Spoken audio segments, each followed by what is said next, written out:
though. But does finish him up. Gets 2. Gets 3.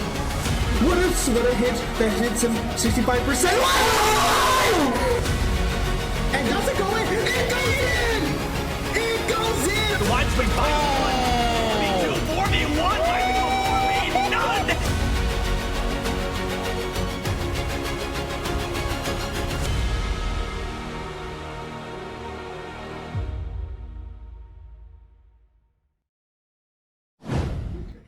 Good evening, Pio Nation. I hope you are doing well tonight. My name is Matt Williamson, and you are watching Marietta College Esports. So tonight, we have our Rainbow Six Siege team back, whereas they compete in the NACE Starleague Varsity Premier Series, and they got a very exciting match against James Madison University. So we are so stoked about it. They're already doing the map picks and bans. I will be upfront that I will probably not be commentating this match just because I'm not at 100%, but I am going to get the stream started up. But we do have a very special guest. Actually, we have a couple special guests here today who are going to help commentate in my place. But I'm going to go ahead and take care of the announcements as long as my voice will hold out. So first of all, who is going to be playing tonight? So we will have here, in no particular order, our senior captain Aaron Crum Spoon playing. We're going to have junior Michael Funka playing. We're going to have freshman Evan Perel Evangelos playing. We're going to have senior Dylan Poles Rez playing. He will be playing off campus because he's not feeling well. We did get permission from NACE for him to be able to do that. We will also have freshman Spencer Showwater Static playing. And of course, we have our coaches, head coach Derek Games Grum, and our Rainbow Six coaches, Matt Argerbright Strato and College Stratford Knight. So we want to thank all of them for their support. So let's go over a few announcements here. So first of all, we do want to give a shout out to HyperX for being the official peripheral sponsor of Marietta College Esports. They have provided our facility with all sorts of peripherals, such as keyboards, mice, headsets, mouse pads, microphones.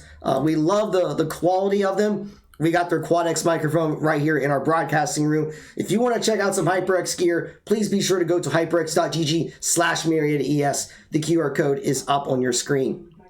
We also want to give a quick shout out to Over the Moon Pizza for their support on Tuesdays and Thursdays. If you go to their restaurant on Front Street in Marietta, they have a Nintendo Switch available. For not only can you get great deals on food and drinks, but you can also play some Super Smash Brothers, some Mario Kart, or some Mario Party. And on Tuesdays, they will be airing our matches. And since we have Overwatch during those days, you can go there and watch our Overwatch team and cheer them on. So definitely go give them your support as well. Of course, we want to thank all of our partners. So we also want to thank Buy Blue Light. We are working with them to get blue light glasses for our students. We want to thank Elgato for helping us with improving our stream quality and getting the cameras for that way you can see our students. Incredaware for providing the athletic recovery sleeves and compression sleeves that our students use. Kovacs for providing the aim training software. And MSI for helping improving our stream quality, but also providing equipment for several of our events. Now, we're always looking for more students for our esports program. So we have our varsity titles of Fortnite, League of Legends, Overwatch 2, Rainbow Six Siege, Rocket League, Super Smash Brothers, and Valorant. So, of course, we have our facility here on campus. We have several coaches. We do have scholarships available, so you can go to linktr.ee/Marietta Esports for all the information. Speaking of tryouts, our next tryout dates will be on February 10th and 11th. On that Saturday, the 10th, we'll have in-person tryouts during our winter open house. So if you are a high school senior or a college transfer and you plan to be on campus that day, we can set up a tryout while you're here and come check out our facility. On Sunday, the 11th, we will have online tryouts through our Discord server. All you have to do is just fill out our recruitment inquiry form at bit.ly/mcrecruit, schedule that tryout at bit.ly/MC Esport tryouts, and then join our Discord server at bit.ly/Pio Discord. The QR codes are up on your screen right now, so you can screenshot it real quickly as I'm double checking a few other things as well. All right, hopefully you screenshot those. And we're also going to throw out that if you are a high school that has esports students or esports program, we would love to talk to you and your students about what our program has to offer. So I put here our contact information for our head coach, Derek Games, so you can contact him through email or X, formerly known as Twitter. or Discord, and we've already been in contact with several other schools and met with them either on Discord or Zoom or Google Meet. So any virtual platform we can set up so that way we get a chance to talk to your students. So if you have students that are interested, please let us know.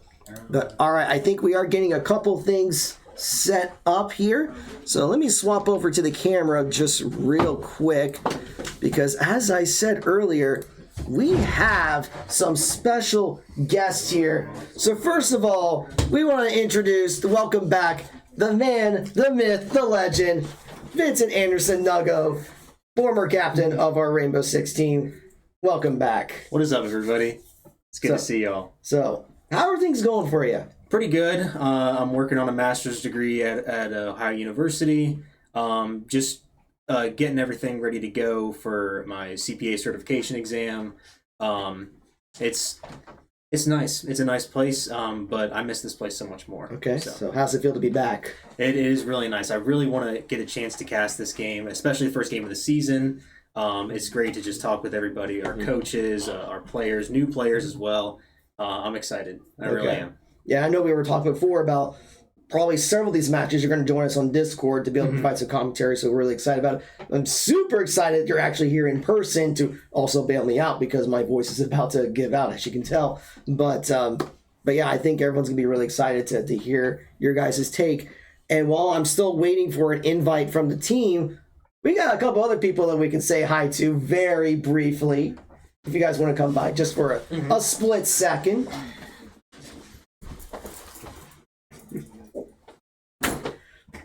So feel free to introduce yourselves to everyone who's watching. Hey, I'm Knight. I'm the assistant coach to the Rainbow Six team. Hi, I'm Matt Arbright, go by Strato, and I'm the head coach of the Rainbow Six team. All right. We've been coaching since 2022, I think. I think so. Yeah. So, how's been your week so far being on campus to actually work with the students in person? Campus life is definitely different than I thought it would be. Because I've been staying in Aaron's room. I live in St. Louis, so long drive. I never really got to stay at a campus before. It's very interesting. Whenever I went to college, I always got to drive home at the end of the day. Same. Okay. But All right, so we're going up against a very good JMU team. So I'll just ask you guys while I'm still waiting for that invite from everyone. What's the game plan? I'll let you guys take that. So I guess I'll take the... where are some of the key points on this matchup? So, funny enough, Knight and I, we played professionally for a few years, and this past off-season, because we didn't have a Siege team, not this last season, but the season before, like spring 2023, we had a Pro-Am team, and Spoon was playing on it, and we actually got to play JMU, and they're pretty good. We know they're good at Clubhouse, but we've tweaked our strategies. Been dry running a lot this week. Had a good scrim day 2 days ago. Yesterday, not as good, but we're still feeling confident coming into Clubhouse. Oh, Okay. you get your invite? I'm not sure.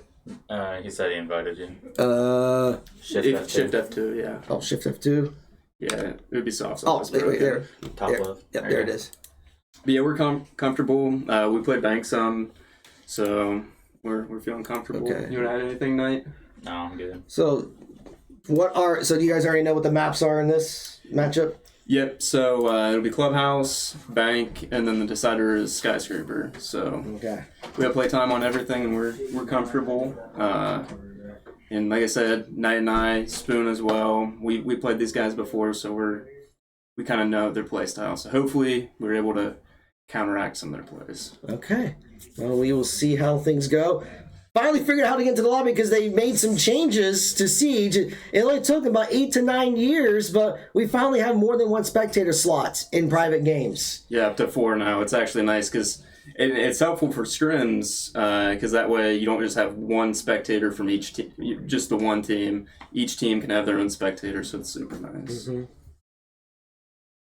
Yeah, so we're finally in there. So I think we're just waiting for everyone to get added in here, and then And I think we'll be ready to go. Absolutely. So I'm gonna hand it back to Vinny, Yeah. and then Knight and I are gonna go check on the team real quick before we start, and then we'll be back. All right. Thank you. Sounds good. Okay. All right. So from your experience, so we know we're going to be playing Clubhouse, and you might not be familiar with necessarily the updated strats that the team is going to be working on, but what are some key things that you would be looking for in this first map? Okay, so for Clubhouse, it's a very interesting map. This map could be 6-0 and then flip-flop sides, and then now it's 6-6.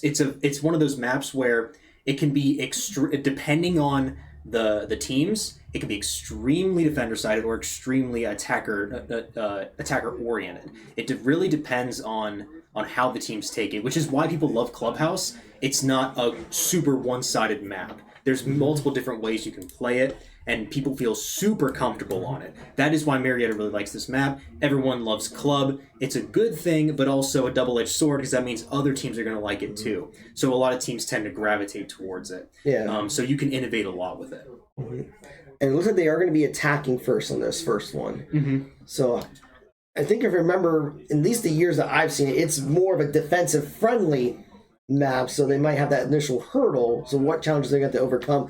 And while you're answering, I'm going to try to get everything set because I'm already anticipating some issues with the order. So I'll see if I can get that cleaned up for you so you don't have that issue. But what are some things they're going to have to be mindful of? Yeah, exactly. So Siege tends to have that personality where the defenders are always going to have that little bit of an advantage.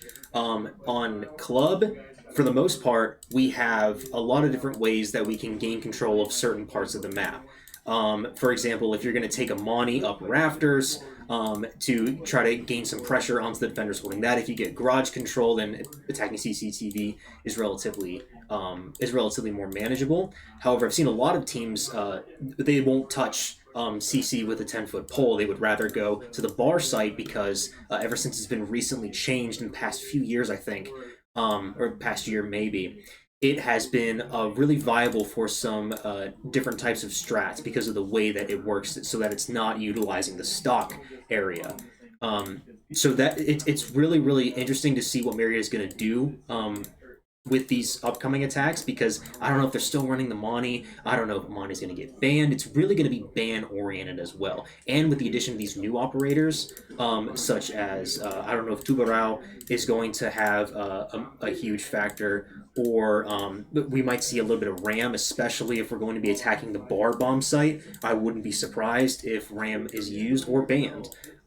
Especially a Solus as well. I remember when Solus came out, I tried her on on Coastline, one of the easiest operators I've ever had to play. So like just a lot of different characters that have been added to this game that it just really makes it interesting to see how they're going to be used on an older map. Mm-hmm.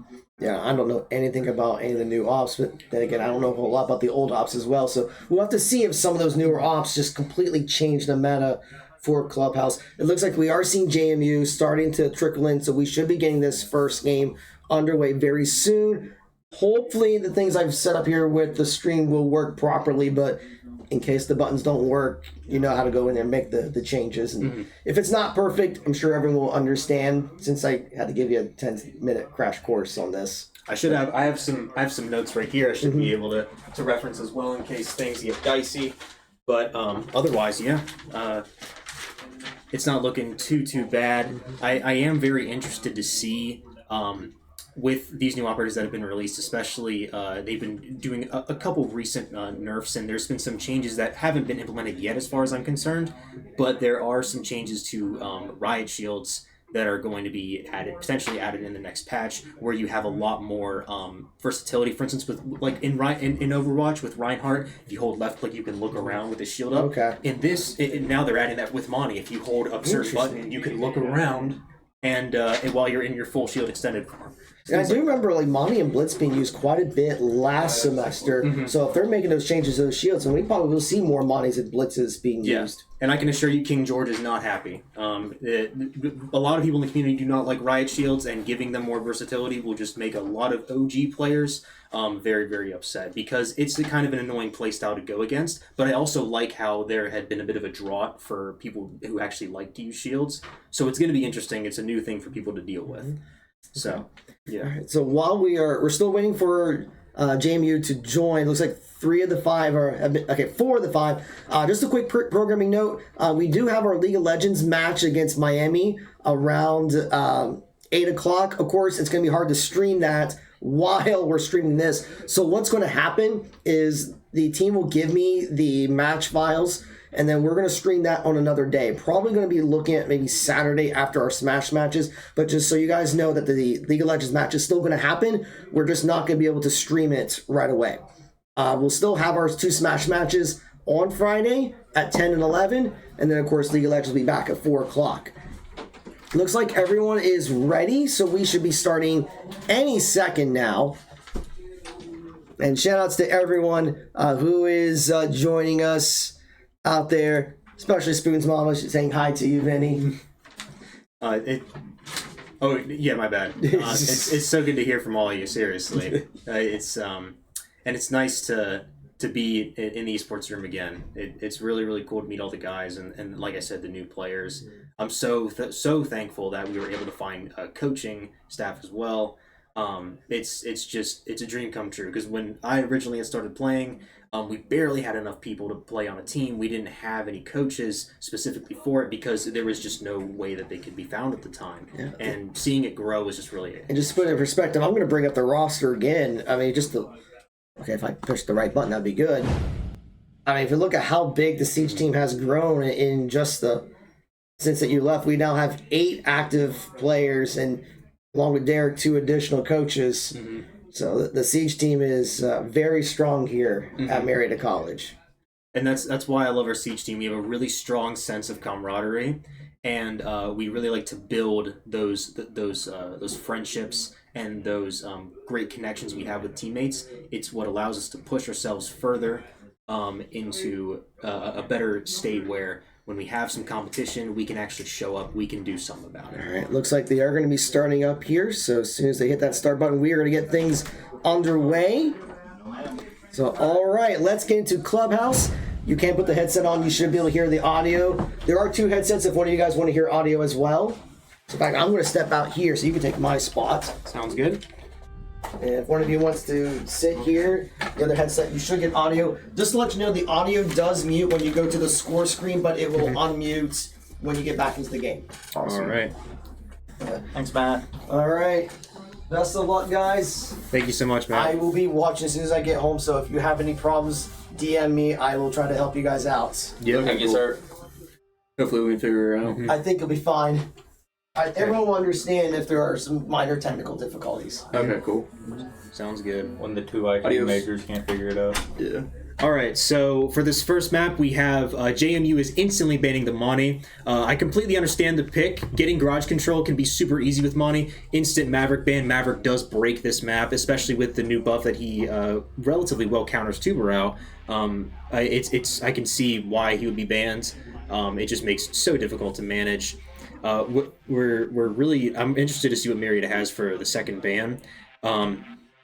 Because with this map, it's really like, it could be Cade, it could be, Wamai. Wamai is nice. That's really interesting. Wamai does have the extra nade denial.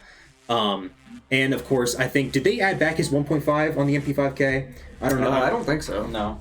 He still has the access to the AUG, which is obviously a really good gun. Extra nade denial, and obviously the amount of different places you can place his discs. You can provide coverage across the site if you need someone to say, hey, I'm going to get naded, throw a disc to him.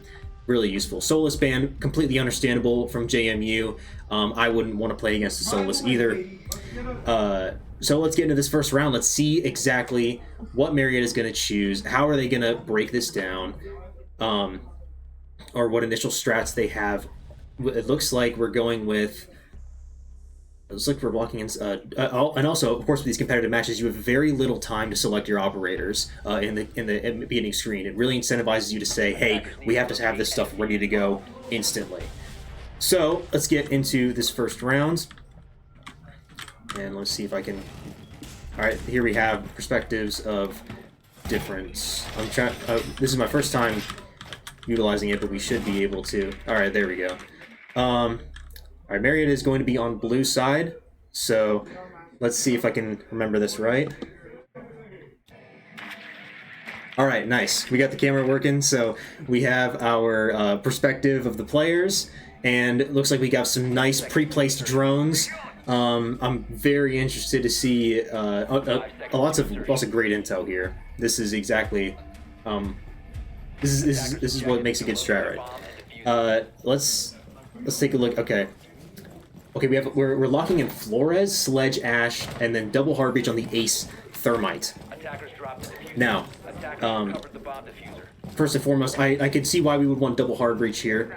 We obviously need to get the initial wall, but having access to Ace as well makes it to where you're not too heavily pressured if you have Thermite die or both of his charges get tricked. From JMU's side, they are running double wall denial, Castle Warden, Jaeger.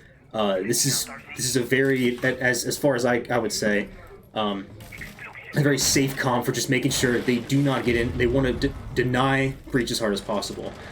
It looks like there's no rotate made into Rafters, but Cade is holding and gets an Funka gets a little bit of damage off of Cade, but he is also extremely low himself. This first initial this skirmish here. Good try by Funka. Blue Key is still a little lit, but has maintained control of Rafters. This is why having that Monty ban was really important. Cade would have had such a hard time holding on to Rafters with that Monty there. We're going to swap back to Static. Let's see what he can work with the Flores drone. He's going to try and get rid of this wall denial. It looks like they're going. Okay, this is gym bedroom. I apologize. So they tried to hold on to CC control for a little bit, but they didn't need that rotate into garage necessarily. This wall denial needs to be cleared. We need to get something done to establish a little bit of map control. We really need to make sure that these bandits, we need to get rid of them. If we need to blow up the castle, get some sort of vision into sight, it doesn't matter. Essentially, we're trying to get here with a lot of utility. We still have both hard breachers, but we've lost our Ash and Sledge. And it looks like Evangelos does get taken down. We'll switch back to Rez, second player. I'm trying to verbally call it out. And Static does get a pick. We're both on the roof now. We're getting a drone into Logi. There's one holding the hatch. This is going to be very difficult to drop. Not necessarily something you want to do, but we are running low on time. JMU is going to hold on to their positions. And Rez gets an excellent pick onto Cowgal. Got a little greedy there and tried to peek outside to see if one was holding gym window and got punished for it. 30 seconds left, 2v3. Still doable, but the map control is the big problem here. How exactly are we going to be able to clear this out? So we have the initial thermite charge going on at gym window and instantly vaulting in. And Static gets C4'd instantly, but DP is in bathroom now. And he is held a bit across is held by Hayden from JMU. Excellent patience there. That's tough. It's really tough because once the timer starts going down, things again get really, really anxious. You have to make a move. You know, it's like if the timer's running down in a game of chess, you got to think of something. You gotta do something about it. It's going to be really difficult for you to do anything right there. So I think the initial portion here was trying to get that map control. They initially went gym bedroom. You're trying to get control of Rafters, and that was something that was denied instantly. These early picks are extremely important. So now for the litter bomb site, we're going basement. JMU is going with a little bit a very trap heavy, damage heavy util bomb plant denial type of comp. The Capcan, I absolutely love the Capcan pick here, just because there's a lot of awkward doorways that lead above the site that you can put Capcans that can be sometimes misdroned or completely ignored and can get a lot of free damage. We also have the Yazami, again, a mobile cover creator. Gets the concrete pancakes and gives your teammates help as needed and can be used to block off sight lines in basement. Legion, of course, lots of coverage, lots of audio cues for people pushing different areas. And Goyo, again, extra entry denial. And Smoke, why not? Have extra canisters. And Smoke is going... I keep forgetting that Smoke lost his shield, and now he has to use proxies. Let's see exactly how Marietta is going to tackle this in next attack. So it looks like we do have access to RAM.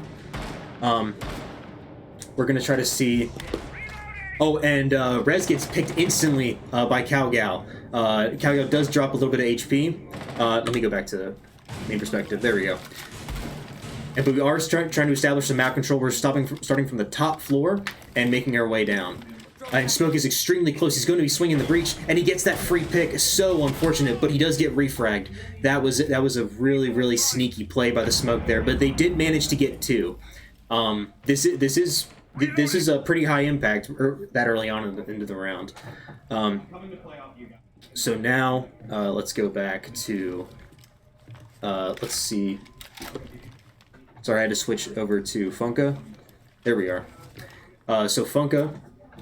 Now he's going to be alone upstairs, but he's going to try and gain control of the main floor, the first floor, and try to get some sort of pressure onto the site. We have to have access to these hatches, but if we look, there's not 1, not 2, but 3 sets of impacts on the enemy team, and Legion maintains control of Bar, but it gets refragged instantly by Evangelos, almost instantly. Really, really good shot by Evangelos. Sorry, the G has longer pronunciation. And I'll swap back to Evangelos' cam. We have the refrags haven't been doing too bad, but we do have 2 sets of impacts. A really nice way to impact trick kitchen hatch. This is not what we want to see. Impact tricking on this map is absolutely ridiculous for kitchen hatch, and Moto hatch is probably going to be your only option. But it looks like we should be able to get that hatch open. I honestly wouldn't have a problem with burning some Selmas to at least create some vertical pressure. But at the end of the day, it can be a lot of util dump just for 1 hatch. 35 seconds remain in the round. I'd really like to see where they're going to take this. Looks like they're trying to go secret, and it looks like using the Selmas on the blue, onto the blue hatch. These Selmas create a lot of audio, so they can't necessarily hear them coming down. But an excellent Azami setup from JMU, and we got some cheeky angles being held. This cap gets one of these footholds and gets a nice shot onto Evangelos. See, that's extremely tough. He plays off the audio of the Legion mine, holds the footholds, waits for him to walk down secret. I mean, how are you expected to push that?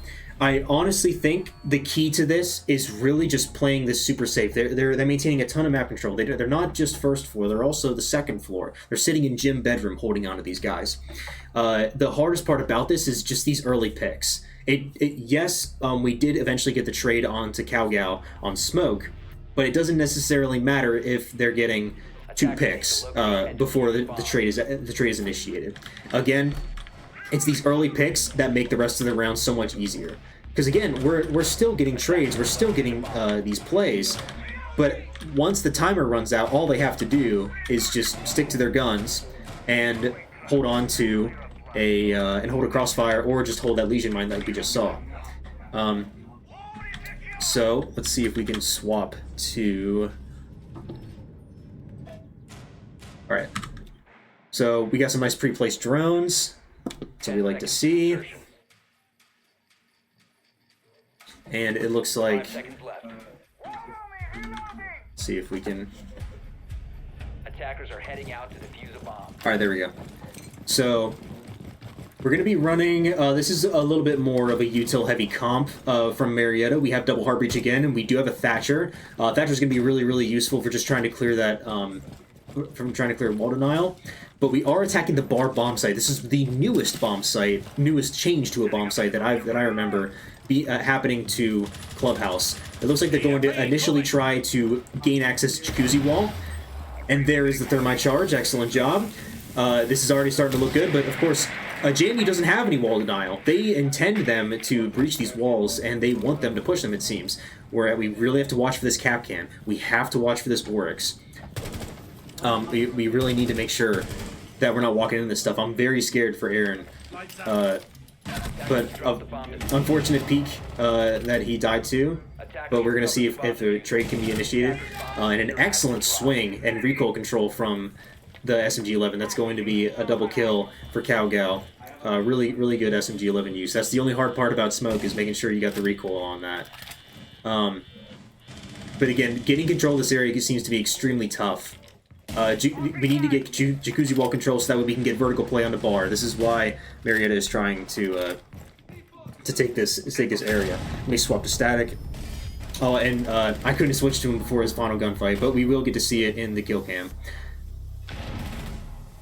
Unfortunate round. So essentially what Marietta is trying to do here for people who have not, that aren't as dialed in for Siege, essentially, there's going to be a timeout from Marietta's side on the 3-round point. So we will wait on that for a little bit. It's going to be a short amount of time. But essentially what Marietta is trying to do on that last round is, we know that the bar site is going to be on the first floor. Marietta wants to gain access to that jacuzzi wall that they blew open, so that way they could get vertical control. I believe they had a I think they had a Thatcher, they had double hard breach, and then they also had a I think it was a Dokkaebi and a Zofia. Essentially, they want to make sure that they have that vertical control by going into the top floor in gym bedroom, because all those floors in there are wooden. You can open these floors. I'm not exactly sure what they would use, perhaps Zofia charges, or if they had access to breach charges, and just make sure that they establish that presence first. Then, when they drop down, they can open the hatches into sight, or if the hatches are already open because they have a roam strat, collapsing in on the site is much easier. That's typically what you want to do in Siege. Is the initial thought is, I want to take vertical control on this site. So let's take a look at this initial. Let me see if I can push it back to.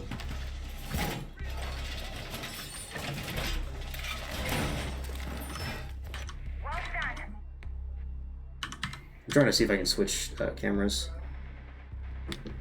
Go back to 1. 10 seconds left before insertion. 5 seconds left before insertion. Attackers are moving. Alright, let's see if this works. Bomb and defuse it. Alright, there we go. The camera switch was a little bit odd. Okay, it seems to work once we get into the action phase. Alright. Let's see if we can swap back to Spoon, who is Aaron, by the way. I kept calling him by his first name. So it looks like we're going to be pushing, if we take a look right here. This is still, Marietta's still on offense. They're pushing CC. This side is relatively weak for the defenders if the attackers manage to get control of Garage. This is this room right here that I'm hovering directly over. Evangelos does get picked. It does seem that that the Warden is playing near bar, and now is roaming back up, and gets a nice pick on the Spoon from Jacuzzi Wall. It seems that they're trying to get some control on the opposite side of the map, so that way when they push into construction, for example, they get a bit more pressure. Let's see if we can get a perspective from Rez, and I'll get first person. This drone hole is really annoying because people, as you can see, JMU is holding it, and it makes it very difficult for them to pressure if you keep getting shot in the feet. But if you sidestep it, it's also rather manageable. There's no wall denial on the single wall and con single, so they're going to try and get his thermite charge on here to establish some sort of pressure. But we have Cade Claw going onto the. Oh, I think the Cade Claw denied. Actually, the Tubarao. The wall is frozen right now from the Tubarao.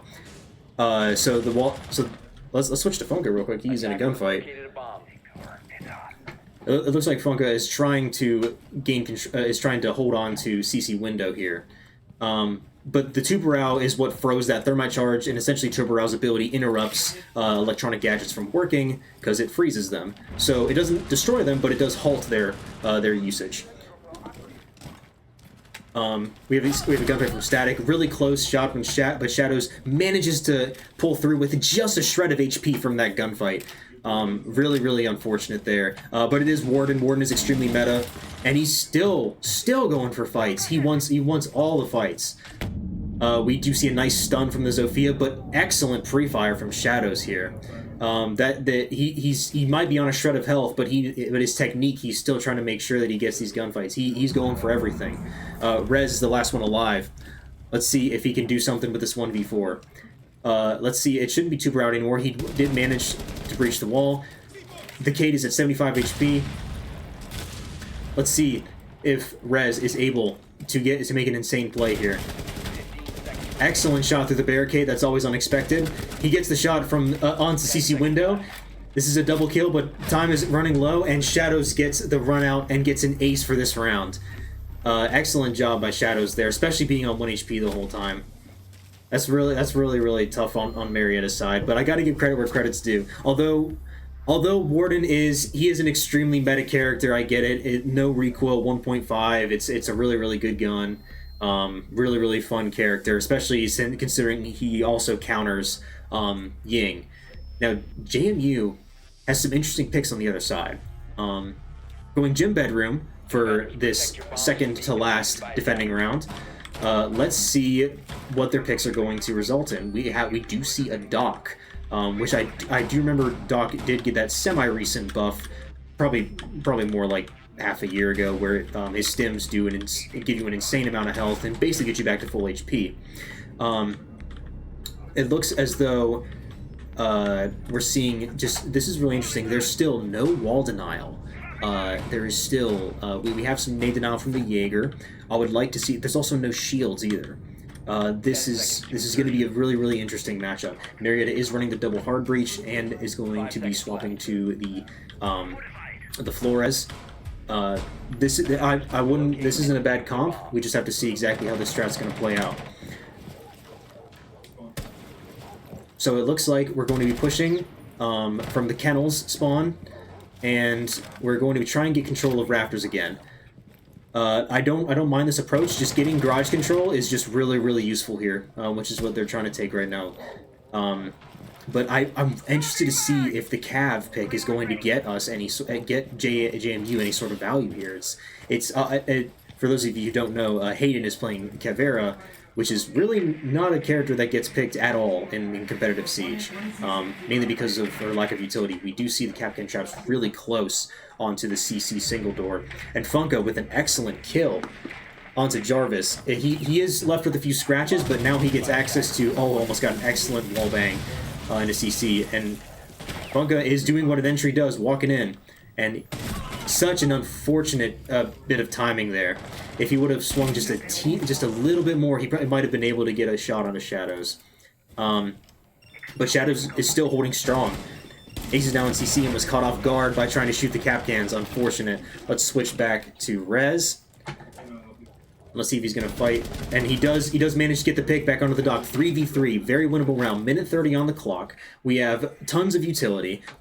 And the opponents really don't have a lot of utility. All we got to worry about is and we do see a pick go from, I think this is Jim Window. I think that was Jim Window from the Capcan.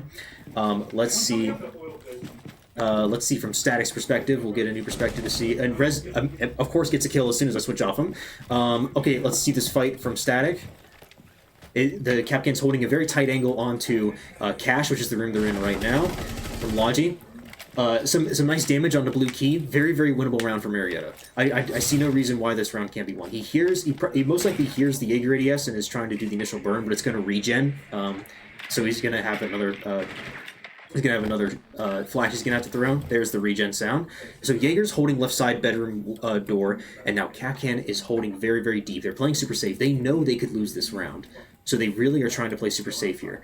This is Marietta's key. This is their and Rez still has both drones, it looks like. Marietta, this is the green light for them to make a play here. They're in a position where they very well could win. And now we have the breach going off, and now the rotate off of it. There's no sound from the breach, which is why Flores is trying to play off of it. We're going to be opening up the gym barricade. 50 seconds left. And let's see, and let's go back to Rez's perspective and tries to get the refrag, but unfortunately, Calgal has a nice off angle he's holding, or it could be an on angle I hadn't seen in a while, but we had a refrag attempt, but close but no cigar. So let's see if we can. Now, this is one thing I remember. Now, I've been through these games so many times. We've seen it. We've been dragged through the mud so many times. It's 0-5. You get discouraged. This is one of the few maps where, believe it or not, you can come back from this. Now, if Marietta manages to secure a round here, I personally don't think this is over. Like, even if I was watching this on a random Tuesday night, I still wouldn't think so. And I wouldn't, if I didn't even know the players. This is still winnable. This is a lot of, what this is a lot of is the trading isn't happening. The sense of urgency isn't there. We need to make sure that we are on teammates when we're clearing stuff. The droning needs to be extremely efficient. We need to check these. We need a drone, follow said drone, and make sure that we are just make sure that we're utilizing all of our utility. That's probably what the closest thing I can go off of. We're gonna see an interesting strat from Marietta. I'm excited to see what this entails. We got a Lion, Nomad, Ash, Finka, and Zofia. Unfortunately, we do have a spawn peak coming out. You've always got to have one of those on Clubhouse. I remember nowadays it's in my muscle memory. The way you gotta clear it, you gotta be super scarce about it. Unfortunately, we were not able to get that refrag on his shadows, and he's chasing more frags and gets another one onto Funka, and another onto Rez. Unfortunate. He's at 75 HP. Let's go. It's static. And unfortunately, we do see a flawless round coming out from the side of Marietta. Was that an ace? I don't know. That might have been an ace. I'm not sure. It definitely was at least a 4K. That's just an unfortunate round. We really got to make sure that we're getting those trades. Using any kind of utility, a Zofia stun, something. Just trying to make sure, or pressuring him from an opposite side. I'm not sure if they reinforced all 4 garage walls or if anything like that happens. But if we're being held in spawn like that, we really just have to play super safe. And the attackers generally have the better performing weapons too. So we're capable of getting a lot more done. So now we're swapping to the defensive side. Marietta is now on defense. Let's see these setups for basement. Now, basement, this is historically a very, very winnable site for the defenders, as in it's generally defender-sided. We've got, it seems like a really util-heavy site strat. We've got Rez on the Goyo, we've got Funka on Legion, Spoon is going to be on the Valk, which is an excellent choice. Valk gives a lot of intel, and Mute from Static, very, very good as well. And Evangelo, someone's got to play Jaeger, right, for that nade denial. I'm really, really interested to see exactly how this goes through. Now, from the side of JMU, I'm really, really interested to see what we got. There's a Glaz, which Glaz is really not played that often, as far as I know, historically. It looks like we have some early combat from Rez, if I can switch, if it'll let me switch to him. And it's because he's fighting on the drone hole here. This is really, really interesting. So it looks like Rez is trying to get some sort of early pick from this drone hole. Now this shipping container right here is a whole it's a whole can of worms. It's really, really annoying to fight here. But the attackers essentially are just trying to get control of that area so that way they have the option to go tunnel. But JMU is already down. Funka gets a pick onto Hayden. Let's see if he gets traded. Another one drops into Logi. He just sees. He does not see the Ash. He does not know how close the Ash is. Already in Logi. An excellent trade from Funka. That's what we want to see. 4v2 scenario. Exactly what we want to see from Marietta. And now I'm gonna focus on the roamers. And just see. Okay, Funka, another excellent kill. Let's see if we have. Let's see, is Mute roaming? Alright, Mute is on stairs. Oh, Mute is actually fighting the final opponent right now. Shadows is on very low HP. I bet he's regretting that glass pick now. And he does see the final kill, and he does secure us our first defense round. And what did I say? This was one of those maps where you can it can be 6-0 and it can go back to 6-6. It's really, really. It's really one of those things. I did not even. I was trying to explain something, and then I see 2 picks go by. Marietta's already performing extremely well. I'm going to try and be a bit more reactive on where the action's going, and just tone down my comms just a bit more, because it seems that Marietta is truly locked in for this half. We're going CCTV. Let's see exactly how this setup's going to go. I love seeing an Echo on the side of Marietta. That's the one Evangelos is playing. our setup is going to look like, it looks rather default. Now, CC, a lot of teams have been avoiding this site because, again, if you lose garage control, it's really, really difficult to hold because then they get a hold of this Raptors wall right next to the B-bomb. And then also, it just gets really difficult to stop a plant from happening. Just really, really tough. But it looks like we're just going to go for the OG. We got the Bandit, 10 seconds left before and we've also got the Valk, Doc, and Jaeger. Now, as far as I've seen, now let's switch to Spoon. Let's see if he manages to get any sort of. He is playing a Nitro, so I wonder what he's going to be going for with this initial pick here. It looks like he's going to be holding cams and trying to go for some sort of initial play. Maybe he's going to go for a spawn peek out of tunnel. No, looks like he's running back. Looks like he didn't see anyone on cams. We can swap right back to, let's see exactly where the opponents are pushing from so I can see who to go to first. It looks like they're all crowding outside. Oh, it looks like they're going to be going for a breach. Let's switch to static and see exactly how he's trying to bandit trick. It looks like the Cali. So Cali's actually really easy to bandit trick, or stuff is pretty is rather mundane for her breaching utility. But I really would like to see how these guys are going to try and breach this. It looks like it's just a very rush heavy strat, and looks like we're still holding.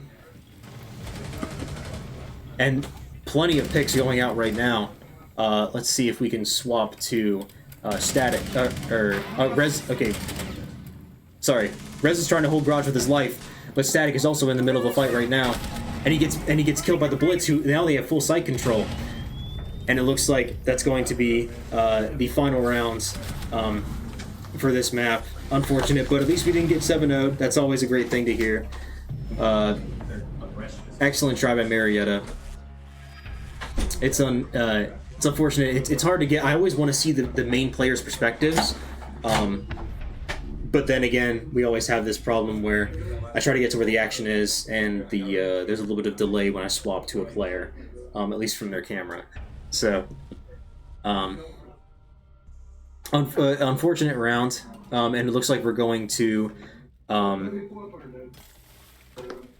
have a score here for the initial half. Game 1. We're updating this right now. This is my first time doing this, but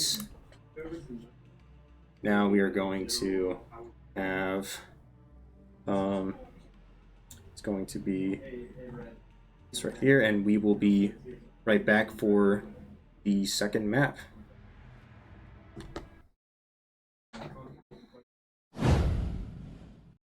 All right, there we go. Yep, I got the scores correct. Sorry, this is still my first time doing this, but yeah, lots of tough fights. I can see the mechanics of JMU are very, very solid. This is stuff that I would this is the kind of stuff that I would love to have back when I played collegiate. They're very, very disciplined. They do a lot of aim training. Recoil in this game, it's a little weird. There's either none of it or there's way too much of it. It's really, really odd in that way for Rainbow, and it's just it's interesting that way. It's why I really like it. That's not why I like the game, but I like the game because of the diversity of different of ways you can attack a site. The amount of different operators that were in the game, even back in year 1, I still really liked the different types of options that we had. But right here, the biggest problem that we're having, of course, trading, refragging, that's huge. Droning efficiently, we still have access to plenty of utility in the late round, and we're not utilizing it as efficiently as we could.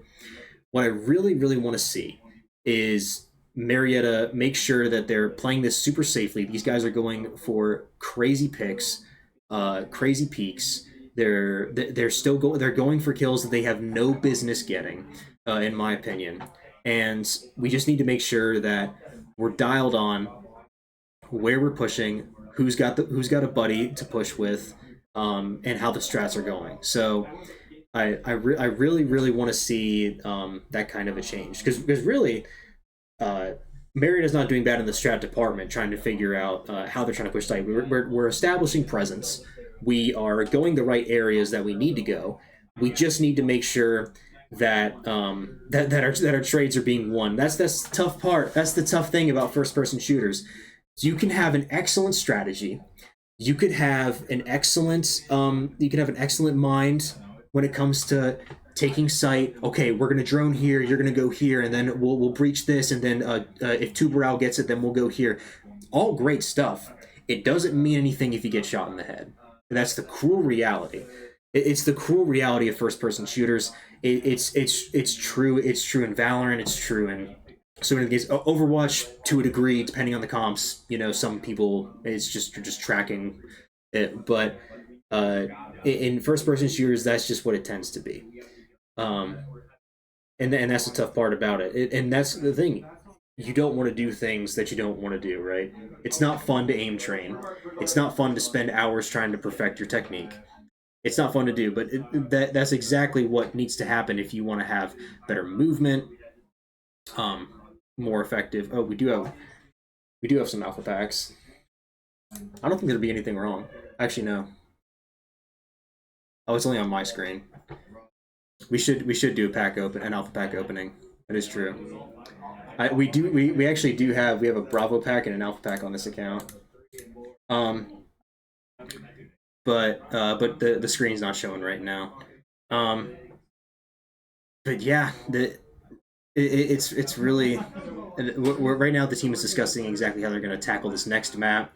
The next map that we have is going to be Bank, and Marietta is going to be defending first. So if we learn anything from the last map, we did see that Marietta had at least more rounds won defending. And Bank has historically been known, I don't think they've reworked it severely from last that I've seen it. It has historically been a defender-sided map for many, many portions of it, as far as I've seen, especially trying to get control of basement, for example. So I would really like to see how they're going to take this first site, and where where they're going to go for their first defense.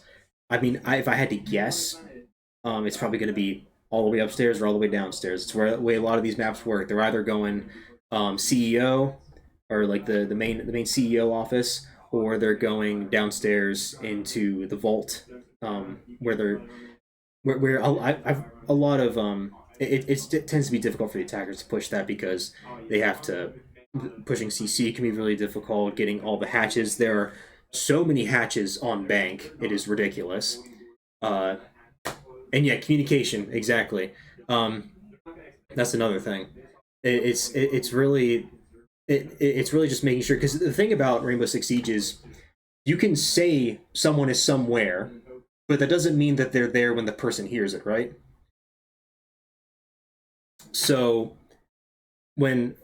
on the topic of communication in Siege, you essentially have you for instance, let's say you die, right? You die to someone, you tell them where they are, whatever, that's great. 5 seconds later, that information loses relevance. It is like the time value of money or inflation. The value of information is going down right now.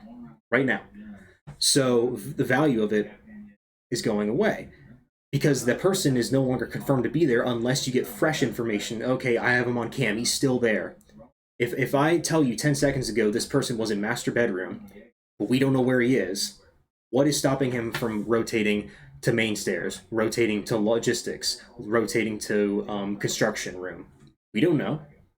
That's the whole point of communication. It needs to be fresh, it needs to be quick. You need to predict where they're going as well. If you see someone running into another room, you say, he's running into con. Con is short for construction. We try to really shorten callouts to one-syllable words because we want the information to flow as quickly as possible, because you don't have a lot of time to tell someone where they are before they start getting shot at, because that's how this game works, right?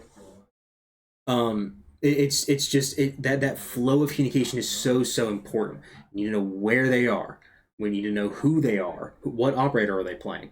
And it looks like we are set up for this next round, for this next map. We're starting map right now, and let's see if I'm able to. All right. All right. I'll be able to swap it back in a second.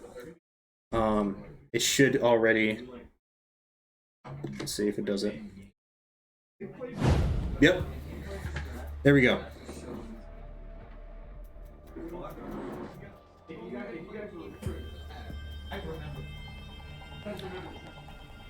All right.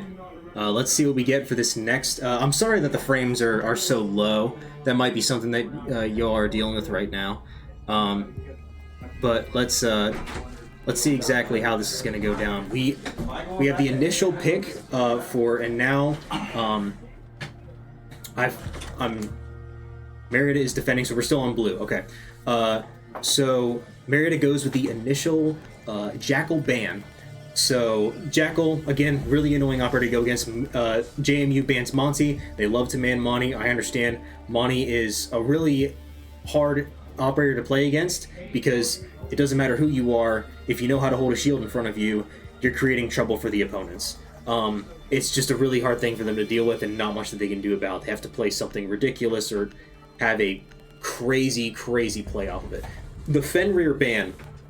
Now, I have not had a lot of experience playing against Fenrir, but you only need to watch a few clips to see how annoying he is. If his stuff looks like a Valorant nearsighting flash, it's probably going to be pretty annoying. Mira, the Mira ban. Really, I actually do like this on the Mira ban. Mira can be extremely useful on Bank because there's specific areas of the map where Mira can excel. For instance, in CEO, which is where Mira is going first. This is exactly what I'm talking about. So in CEO, you can put a Mira on one of the walls, one of the site walls, and you can get a lot of access to Square. And I'll show you all where Square is right now. So right here, we're in CEO. This is the A-bomb site, B-bomb site. This right here is called Square because it looks like a square. These directly to the right of the A-bomb, there's a wall right here next to this bookshelf. You can place a Mira here and get plenty of sight onto Square, which makes it really hard to push if you're trying to get some site control. Let's take a look at Marietta's comp. So it looks like we're going to be having a Castle, Cade, Jaeger, Valk, and an Azami.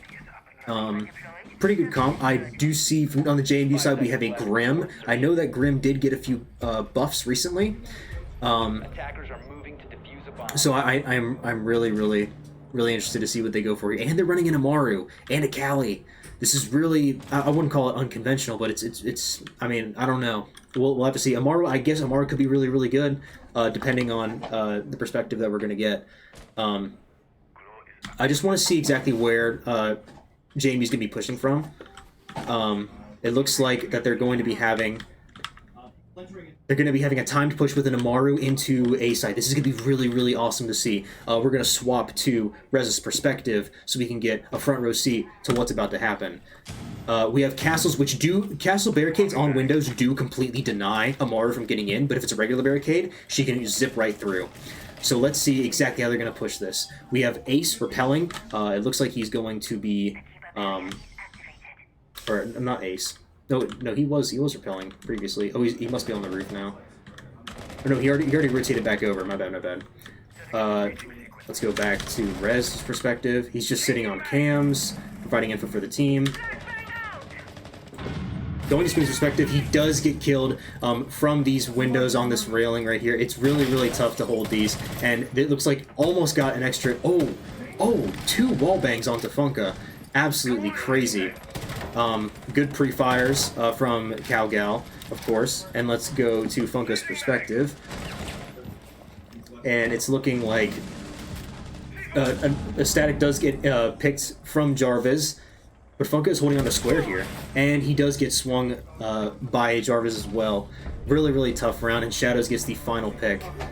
I'm trying to follow the action here. It gets really tough with trying to switch players' perspectives. Because the player perspective doesn't exactly switch with... I could switch a bit faster on the actual keys, but switching the camera is what takes a little bit longer. So now, that's the first round. Lost from Marietta again. Those 2 initial picks happened so quickly, and once that advantage was established, it's so tough. And and Attackers need to locate. I will say, you know, if we've got again with the Fen rear ban, I get that pushing into it can be a little tough, especially since they're on the attacker side. Trying to push into a Fen rear is just really tough. I think he gets 5 of those discs that he gets to throw, and he can activate 3 of them at a time, and they automatically go off, and then you're nearsighted and you don't know what to do. And you have to turn to shoot it or just dive to someone who's holding the angle. We're on basements. I can already sense a win coming from Marietta because Dylan Rez is on Maestro. I don't know how he does it, but this guy, when you get him on Maestro, he's absolutely ridiculous. And I can't wait to see what he can do on this site. Again, we have good odds for winning this from Marietta's side simply because we have the basement site, really easy site to defend, and especially with the utility we have for plant denial, the Echo and Maestro used to be a huge meta back in the day. So yeah, let's see exactly how JMU is going to be pushing this initially. I would love to see where they're going to be initially pushing from. It looks like, wow, the sensitivity on this mouse is absolutely ridiculous. Okay, they're going to be taking the main lobby near Banana. Really nice. We see that Marietta is just holding strong in basement right now. No initial action, but Funka will be taking some initial some initial pressure, which is going to be nice to see. Let's see if he takes any fights. And he does get an initial fight with the Ying, but she does manage to take Funka down. Let's see if we have any other initial fights from Marietta. Static and Spoon are roaming in on the top floor. I don't know if JMU knows this. Because this kind of a positioning allows them to sort of maintain this vertical control, and then they can drop back down if needed by either breaking a hatch with an impact grenade, anything that they need to do. And then I can switch to, and Rez does get taken down on site. This means that there could be some pressure below. We can switch back to Evangelos. See what's going on. It looks like that they are pushing Garage. JMU is pushing Garage and trying to get control from this side. And also we have pressure from CC. Twitch is already in sight. Our last hope is Static, who is flanking back from CC. Does he have the ability to take down 4 of them? He does have a concrete pancake in his back pocket. Let's see if he's able to do anything with it. He has no impact grenades, and he has to try and take a fight here. The diffuser is planted, and he has to funnel through one area. Unfortunate pre-fire, and it's just a tough round at that point. When you have to funnel through one spot and you have 4 guns pinned on you, just pre-firing like that, I mean, even the best players are going to have trouble taking that. So, unfortunate, but really good try from Marietta. And it seems that we weren't expecting the Garage push here. That was another big thing that I noticed. Walking up Garage late in the round can be extremely effective for the attackers, because what the defenders tend to do is they'll start with the initial info, everything that they need. Everything seems fine. We have the 2 people roaming up top. We have control of CC. We have control of everything else. And then the attackers don't show presence for a while. You know, they start taking Banana, this front lobby that we showed, and then boom, late round, they decide to push Garage and get a few extra picks. And then that opening is positioned, and the rest of everything collapses from there. It looks like we have another CEO strat, a similar one to that we had to the last time. We have a Malusi from the side of Marietta, as well as the Maestro on Rez, Funka on Doc, and Evangelos on the Castle. I'm not sure if he has been playing Castle. I think he has. And then let's see if we have some initial pressure from Spoon, if he's going to be going for any sort of initial picks or plays. Let's see exactly where the opponents are pushing from. Looks like they're going to be pushing from, I believe this is Jewelry. This is the opposite spawn. Let's see if we're going to be going for it again. Amaru's immediately going to be going into CEO. Let's switch to Rez's perspective. And Rez is holding an angle in sight. Evangelos does get taken down, but he is pre-firing the one inside the double window hall. And Funka does get a pick back on the shadows, and Rez gets a kill on site as well. They were a bit over-ambitious with this play, and Spoon also manages to get a kill. But now we have one repelled outside and then one on site, it seems. Spoon is still below. We're gonna keep focused on Funka. One is planning on site. I don't know if they can hear this, but the plant was stopped. So now we know. Okay, excellent pick from Funka. Attackers are activating the bomb diffuser. And it seems that we got an excellent wallbang from Blue Key. Really, really tough to see that. But now Blue Key is on very, very low HP. He does have the Zane factor of being able to repel outside. This is going to be something that's going to be really, really, really tough for the diffuser. He has, I believe he has his fire arrows. There's 20 seconds left to defuse the bomb. He has this post-plant molly to be able to deny the plant. This is very, very, very tough. I mean, how are you supposed to fight this? Again, it's really, really difficult from the side of Marietta. And as you can see, it's really, really good post-plant utility. This is the one thing about Capitao. He's very, very versatile, but really, really underplayed.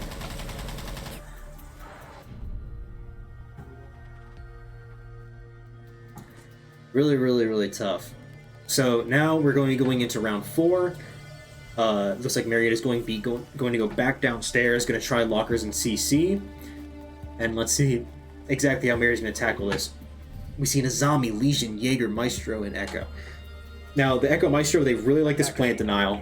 That seems to be probably the biggest thing that I can look at strategy-wise, as they really, really like to make sure that they have some sort of plant denial. As CC is really just a game of, or lockers, or just basement in general is just really just a huge game of how can we deny this plant, how can we delay them from getting map control, and how exactly can we just make this round as excruciating as possible for the attackers. So now we're going to be switching. Around a bit to see where the initial pressure is going to be.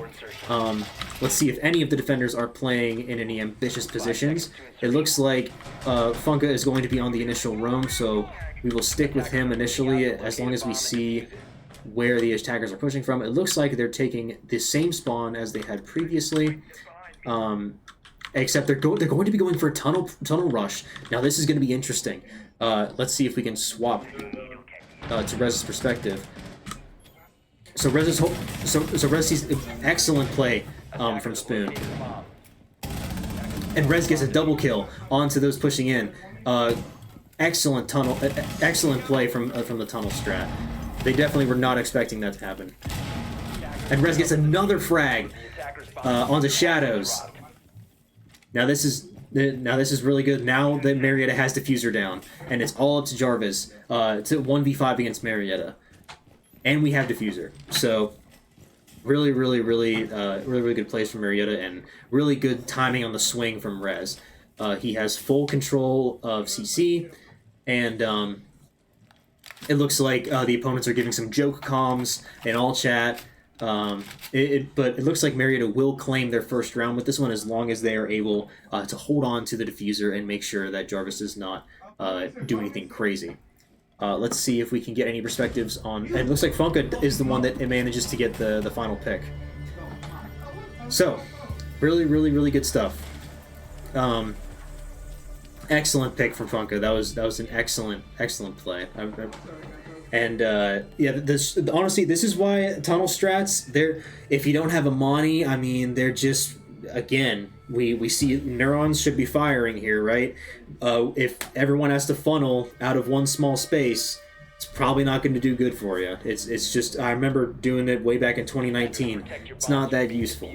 Now, Warden isn't banned, but Warden's not being played right now. JMU is running another Ying.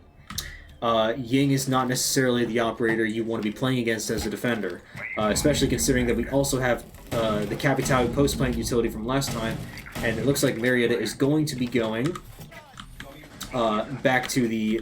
they're going to be going back to staff. So this is actually going to be pretty interesting. Open area, yeah. So...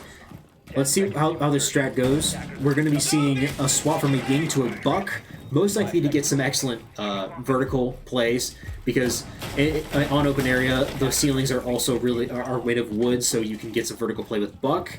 And we still have the Amaru and Ram as well, which is going to be really tough for Marietta to play against. So Let's see if we get some initial aggression. It looks to be that way. And we do see that we have some attackers holding some ambitious angles early on in the round. Now, of course, Funka is able to roam because his utility is set and forget. Now let's see if Funka gets his initial pick onto Ram. And it's so tough. He did see Ram initially, but was not able to secure the kill. And Ram does get that vertical pressure. And would you look at that? Automatic vertical play. Love it. So basically, we do see that vertical control, no vertical pressure is established. And Rez does get taken down. Is an open area. It looks like in Static, I was unfortunately unable to switch to his perspective before the round ended.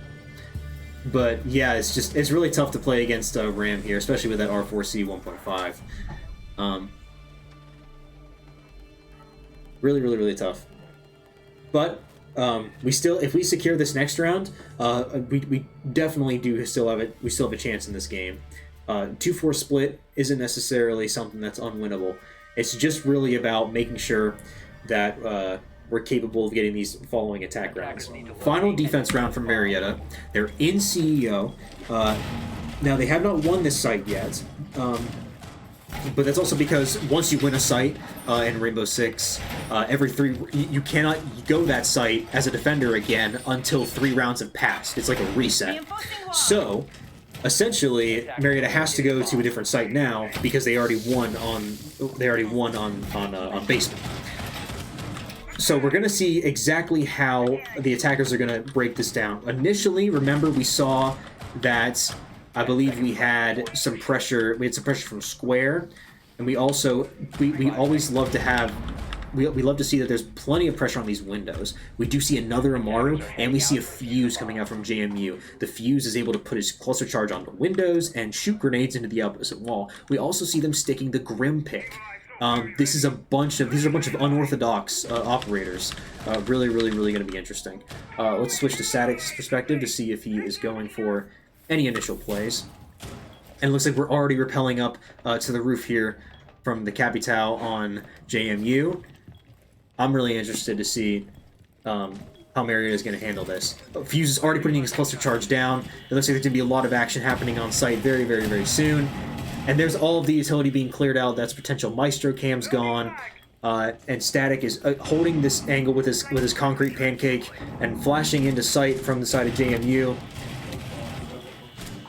We're really going to have to see some excellent plays here. Fuse looks like he's going to be holding an angle on CEO windows. And Funga, again, just trying to hold on to these windows. But he does get pushed from top white stairs, from marble stairs. And Static is just still holding strong. Spoon on the roam with Solus. Excellent plays. This is a... If you're on roam with Solus, you can probably get something really good going. And Spoon does see the Fuse repelling, but almost is able to secure that kill. His crosshair was right on his head.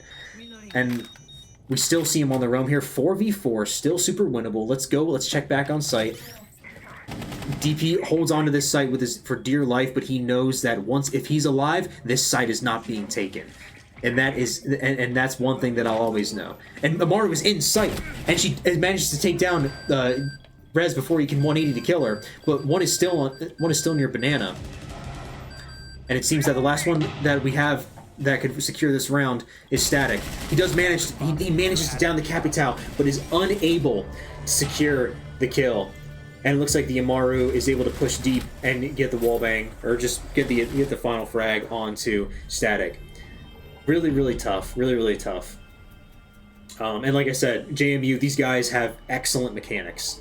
Really well done. They're a very good team. But with that being said, I still think Marietta can secure some rounds here. Now, going into this attack, again, we remember, what are the advantages the attackers have? They have utility for gaining intel, plenty of it. They have 2 drones per person. They have generally better guns with higher damage output and longer range scopes to be able to go for these longer angles. For JMU, let's see exactly what they're working with here. Again, running the Capcan, running the Solus. Looks like this is going to be very roam heavy. The Vigil coming out from JMU is going to be really interesting. Again, we're seeing the Finka being used by Evangelos, Rez on Thermite, Funka on Zofia, and Spoon is gonna be swapping to the Iana, or Yana. I call her Yana because that's what the announcer called her, but people call her Iana. Buck being used by Static, again, excellent vertical pressure. They're going to not open area, but the opposite side. It's been so long since I played. Oh yeah, this is Teller's archive. Tellers. I thought it was Tellers. My bad. Sorry about that. I knew it was something. And we already see the visual going for his initial picks. Let's make sure that our Harbinger is safe and sound. Let's go over to Spoon and see what he can do. He's rappelling up to the top. He's rappelling up to the roof and making sure that if we can get any initial picks here. Again, it's really tough losing that Finka immediately, especially considering that she can heal later in the rounds. And we're seeing that Funka is still repelled on these initial lobby windows. These lobby windows are really good for these free picks. We saw it being utilized by JMU, but it seems that they're just not going to peek Funka. They're really just trying to make sure that they're not going for anything crazy. But we do see the Capcan using. It looks like we have the Y run out trying to get a kill onto Funka, but Funka's not giving up something that easily. He is on a shred of HP. It would be amazing for Finka to be alive right now to heal him, but of course that's not going to be the case. Let's see if there's anything we can see from Spoon's side as these two entries slash flex players go to work. So going on the initial drone, Spoon is as well as Static are going for this. Funka gets another kill while on 1 HP, but Shadows on the roam and hunting every single one of them down. Tries to shoot the Capcans, but gets shot in the middle of it. And let's watch Aaron cook up an amazing 1v3 clutch. We have Vigil on 1 HP, and unfortunately he does swing off of the flash, and that's just really tough. That flash unfortunately did not land as well as we wanted it to be. But that's how the cookie crumbles sometimes. It's really tough round. Let's see if we can get into this next one. 1-6. Marietta has to win every round from here on out if they want to secure a win. And it seems that Marietta is going for like an OG comp. We got Buck. We got Ash Sophia, as if I didn't see that so much in Pro League for so long. And we have the Finka again. Again, really making sure that we keep Finka alive can be really useful for later rounds, because you can just farm her heal ability for anyone that takes damage and gets into these types of gunfights. On the opposite side, for JMU, they are running a Rook. Now, the Rook, as we can see here, is really useful, not only because it allows you to take a little bit of extra damage, maybe a bullet or two extra per person, depending on their armor type, but they also almost always are downed when they take damage, as opposed to instantly dying. And if they are down, they can revive themselves. They don't need a teammate to help revive them. Really interesting mechanic that they added later on. So now we're going to be swapping to the perspective of Evangelos, see about any initial aggression. Again, it looks like already on the windows, JMU is holding on. Rook ran out of the basement tunnel trying to get any sort of kills that he can. These guys are just holding Marietta. They are not letting up. And one is already peeking outside the window. It's the Valk Shadows trying to get an extra pick on Evangelos. But as we can see, right now will be honestly be a nice time to use that heal ability. We got two teammates that are losing a little bit of HP. He's got 3 to burn, 3 to use. Might as well. Let's go to Funka's perspective and see anything that he's got going on. He looks like he's going to be pushing Garage, and we do see Rook does go to really low HP, but we have 3 opponents in Garage holding on to it, and we do see a nice run out. But it looks like he does have access to 1.5. That's crazy they added that back. I always thought this was a good way to use the gun. And it looks like Dokubi is going for the call to try and disrupt the opponents and make them force them to create a sound cue. We see that Spoon does get taken out by Poncho, sorry, not Poncho.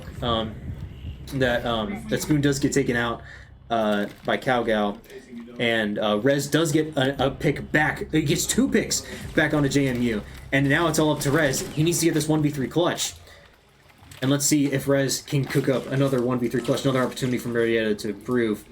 and let's see what they can do. And we do see that the rook gets down. I'm not sure what by. Oh, but he does manage to secure the kill. He does manage to get that off. Really, really unfortunate. That's just a tough game. But GG's all around. Seriously, it was an excellent time for Marietta. The problem is all you can do from this is learn. That's really all that I can say. The best part about this is that we are taking some losses here, which is always going to happen, especially with a newer team, newer players. But playing against people of this caliber is going to be really, really good for our improvement. Total update scores, and then score, and then 2. Let's see if that did it. Wow. Matt is really good with this stream deck. And that is the final score for this map. It is a best of for this match. Siege games are a best of 3. So those are unfortunately all the games we're going to get from Siege for tonight. I'm not sure if League will be streamed as well, or if their game actually started at ACE, so they're already mid-game right now. I was not given any information on whether I'll be streaming that. It's really unfortunate too, because you can get very discouraged from these types of losses, and everyone's had them. I've had them. You've had them. If anyone who's saying they've never lost a game of Rainbow Six Siege, they're delusional, right? It's something that you have to accept, and you have 2 choices. You have to accept the loss, right? But you can get angry about it, you can complain about it, or you can go back and say, okay, how did this happen? Why did this happen? Why did this happen to us? Who was here? What can we improve? Why why are we doing this? VOD review, understanding what we mean by certain comms, it all comes full circle. And that's really the thing about esports, is making sure that and again, I don't have any problem with explaining this, but if we have teammates that might not be as confident in pushing something, or if they need help with if they're droning and they're not getting a good refrag onto someone, this is stuff that also ultimately comes with time. So at the end of the day, although this is a really tough loss, JMU, I'm just watching them, and I have a decent amount of hours in this game. I wouldn't call myself the best player in the world, but from my perspective, these guys, JMU, they're really, really good on a very high caliber. Their mechanics are very, very,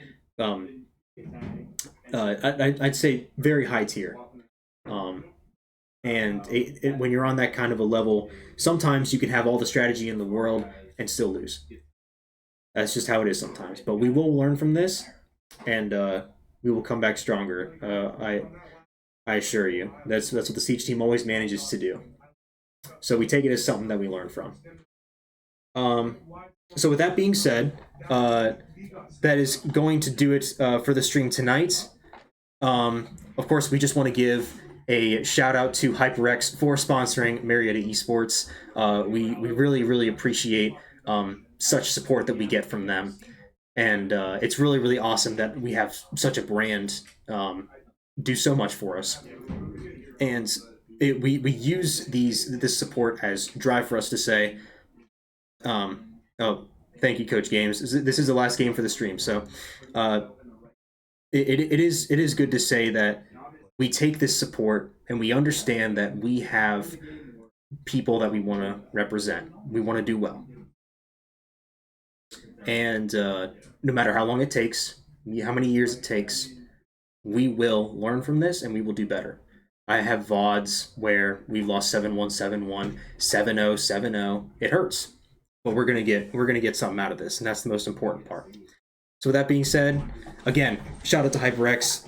Thank you all so much for sponsoring, and thank you all so much to our viewers. 37 viewers. It's really, really amazing to see that we have so many people on the stream, and that you guys all love to watch this team, and we're only going to be going further from here.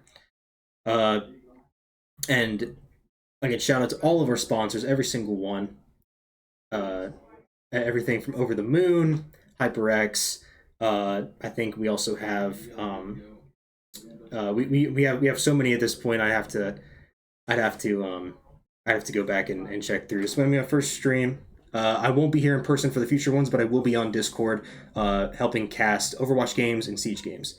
So with that being said, thank you all so much for watching, and we will see you in the next stream. Perhaps it's Overwatch, perhaps it's Siege, but otherwise, yeah, thank you all so much for coming again. Seriously, have a good night.